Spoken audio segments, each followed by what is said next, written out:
বাড়ি আমাদের সীমাখালী, থাকি বাজারে।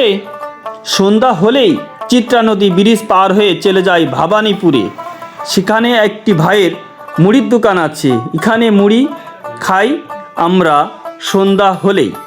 ভাই দূর দূরান্ত থেকে ভাইয়ের দোকানে আসে। প্রিয় ভাইগুলো, তার মুড়ির দোকানে সবসময় ভিড় লেগে থাকে। এত সুন্দর তার মুড়ির মাখা, আসলেই খেলেই মন হয়ে যাবে আপনার তাজা। তাই আজই আসুন আমার ভাইয়ের মুড়ির দোকানে, মুড়ি খেয়ে যান, ইনশাল্লাহ অতুলনীয় স্বাদ।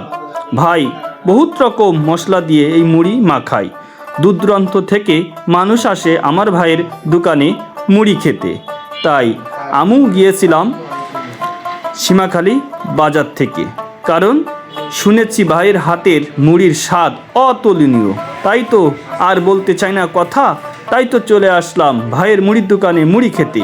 খেয়ে মনটা আসলেই মুগ্ধ হয়ে গিয়েছে যে এত সুন্দর মুড়ির স্বাদ এই প্রথম যেন মুখে লেগে আছে। ভাইয়ের এই মুড়ি মাখানো আসলেই ভোলার মতন নয়।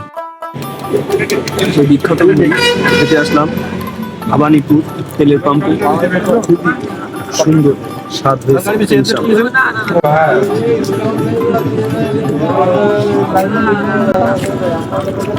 আপনারাও আসবেন এই মুড়ি খেতে ভবানীপুর তেলের পাম্পের সামনে এই দোকানে।